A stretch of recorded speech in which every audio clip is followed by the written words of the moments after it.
Hey there, I'm Keith, and these are two Pyxises, one with a PL mount, one with an L mount. I went to pre-order a Pyxis 12K and I didn't know which mount to get. In the past, I used the Pyxis 6K with the PL mount since all of my other lenses are PL mount lenses.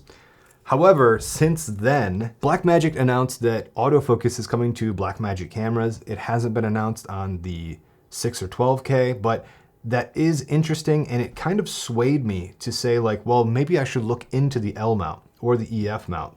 I landed on the L mount, and one thing that I read online with like forums and watching other YouTube videos was the L mount is good for adapting to other lenses, but it's more fragile than other lens mounts.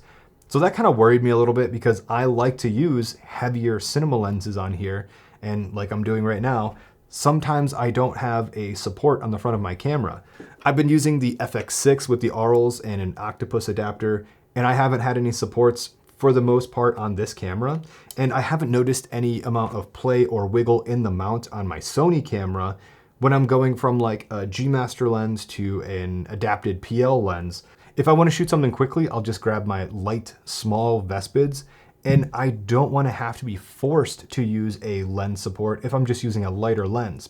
So that is where I rented two Pyxises, and I was going back and forth between these two, and I wanted to know how strong this mount was.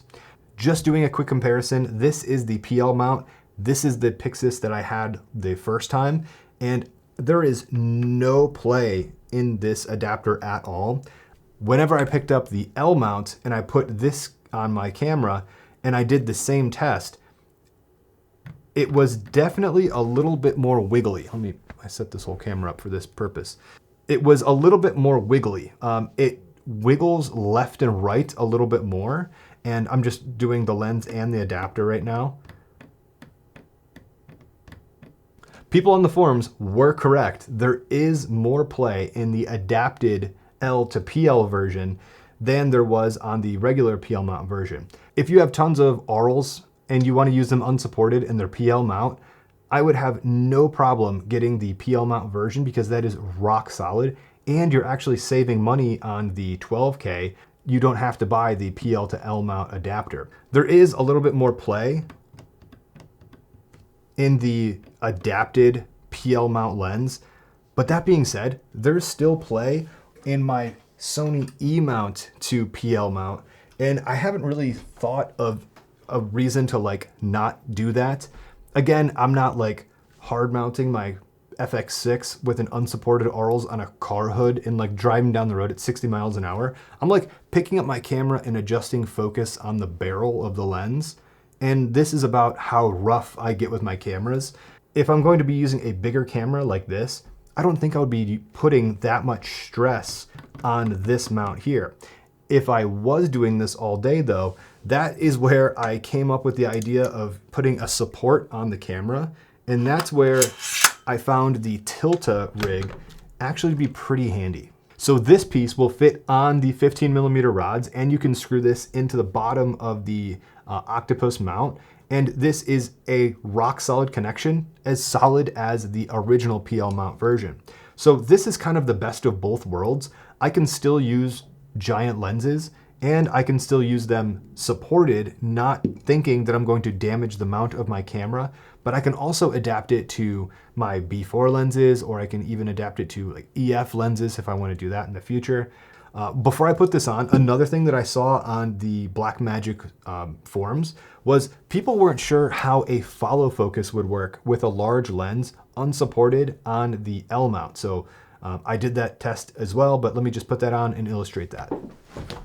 This is my follow focus. This is a small rig one, and it's a pretty simple follow focus, but I've used it a lot, and this is a good representation. Like if I really torque this lens, is it going to move on this adapter?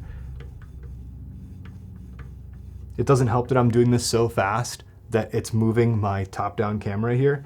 I don't notice any movement in the lens left and right.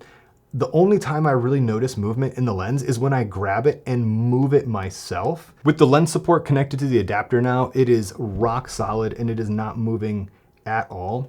And now the weakest part of this entire system is the lens to the adapter. And again, really there's nothing you can do here. This is about as secure as you can get, unless you really want to go crazy and put another lens support on the front of the lens here. But with this setup, I don't feel like that's really necessary. If you want to use big lenses with an L mount, using an adapter with a support is definitely the way to go. Downside is you'll have to use rods, some kind of a base plate. If you put it on a tripod, you got to put a tripod plate on. And if you have this big of a setup, you should probably use a dovetail. So it really does compound the larger the lenses you're using. But if you're using larger lenses, you're probably going to need this stuff with other cameras anyways. If you want to have a small, lightweight setup, just use small, lightweight lenses where you wouldn't need this support and really all of this extra rigging to begin with. I know this was a totally random video, but I went to make my pre-order for my Pyxis 12K and I had no idea which one to pick. So I rented these two cameras and I wanted to put them through their paces with some very unscientific, maybe bro science tests here, but it did help me decide which one to pick. And I pre-ordered the 12K Pyxis with the L mount and a PL to L DZL film octopus adapter because I have an octopus adapter for my E-mount. And if I really want to get a red someday, I have my RF to PL mount. That is also the DZL film octopus. So in theory, all of my distance markings will be consistent. I have a lot more opinions about this camera that I'll go over when I get it in my Pyxis 12K rig video. So be sure to subscribe to find your way back in the future when I do post that video. Sorry for this super ranty, random video, but I hope it helped you maybe make your choice which Pyxis to get. Thank you guys for sticking around to the end, and I'll see you in the next one.